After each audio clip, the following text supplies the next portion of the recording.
Good evening. You're watching the news on Croatian television. 30 finance ministers and central bankers from 15 countries are attending an IMF and World Bank constituency meeting in Split, focusing on advances in financial technology. Central Bank Governor Boris Vujicic spoke about the need for regulating new technologies, while Finance Minister Zdravko Marić underscored the country's long-standing cooperation with the World Bank. This is something that is happening now and will continue to develop quite rapidly over the next few years. We all have to prepare for this, from the industry to the regulatory agencies. It is our view here that we must create a joint international platform, because these are not issues you can regulate on a national level. You are aware that our latest big project, the reform of the roads sector, was drafted in cooperation with the World Bank, and it entails both financial and operational restructuring. We currently also have several very important projects that have to do with healthcare and social welfare. The central bank governor also addressed the issue of cryptocurrencies. Our position as the Croatian National Bank has been to warn people that this type of investment is at their own risk. These are speculative assets. Investors are in fact speculating whether the value of these assets will rise or fall. The Brodosplit shipyard has launched the first ship to come off of its dock this year. It is a €50 million polar cruiser and will be ready to welcome passengers in March of next year. Brodosplit CEO says that despite the fact that the company is in the black, it won't be able to operate without state guarantees. The government is working on a guarantee fund for this very reason, says Finance Minister Zdravko Marić. When an order is placed, the buyer of the ship pays in advance, but also requires an instrument that guarantees that if the ship is not built for some reason, the advance will be returned. This task is left to the state, most often to the Bank of Reconstruction and Development. 6 people in the Dubrovnik area have been treated for measles in recent weeks. 2 patients are awaiting test results, and another 2 suspected cases were admitted to the hospital today. One of the new patients may have been infected while undergoing unrelated tests at the hospital last week, while the other came into contact with the first patient to be diagnosed. The hospital has imposed a temporary ban on visitors and is testing and vaccinating its staff. We currently have a small-scale epidemic. I hope that it will stay that way, and I hope this current rise in vaccinations will prevent a larger-scale epidemic. More than 10,000 people marched today in the annual Pride Parade in downtown Zagreb.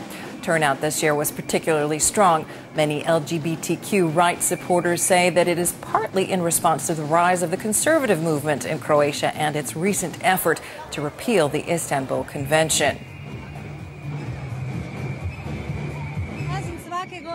I participate every year, but this year I think it is very important that we have a large turnout to support diversity in every sense of the word. We want things in Croatia to finally change. The lack of tolerance towards minorities must change, and we must move closer to European norms. National Minorities Day was marked today in Zagreb's Zrinjevac Park. 17 ethnic minority groups that make up around 5% of the capital's population celebrated their heritage with ethnic costumes, dances, music, and food.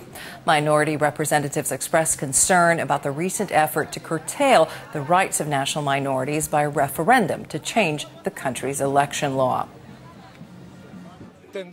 These very clear inclinations aimed at taking away our right to representation doesn't really speak about us.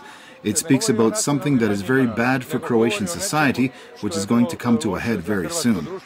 The message to those who want to diminish the rights of national minorities by referendum is that national minorities are not the problem but the solution. It's not going to work because all of the relevant political forces are against it. More than 200 sailboats raced in the final day of the International Fiumanca Regatta in Rijeka. The fastest boat in the Maxi division was the Maxiena. The Croatian, Slovenian, Italian crew was led by Croatia's 2-time Olympian Ivan Kljaković-Gašpić. In this regatta, the most important thing is to have a good crew. It proves the value of team spirit, good communication, cooperation, dedication. You see the size of this boat? There's 20 people on board. We had to prepare and practice. I had a great team and was very happy to lead them to victory. In sports, Croatia's Mate Pavic and his partner Oliver Mara lost in the men's doubles final of the French Open tonight against Pierre-Hugues Herbert and Nicolas Mahut in straight sets.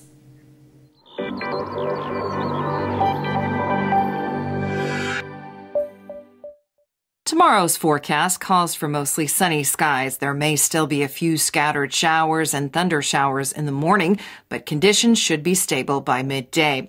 On the coast, expect a light to moderate northwesterly to dominate, with some occasional west-southwesterly gusts mixed in.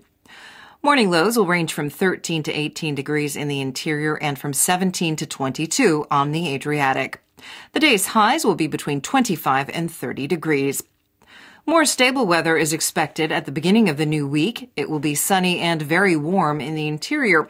However, by Wednesday, we'll again see a pattern of less stable conditions with frequent afternoon showers and thunder showers and slightly cooler temperatures. It will be sunny on the coast on Monday with west-southwesterly breezes. The sunshine will continue in Dalmatia on Tuesday, but the north may see some minor thunder showers.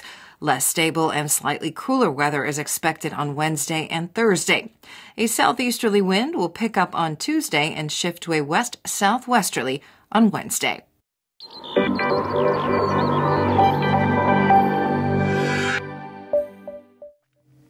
And that brings us to the end of the news. Thanks for joining us. We'll see you again tomorrow.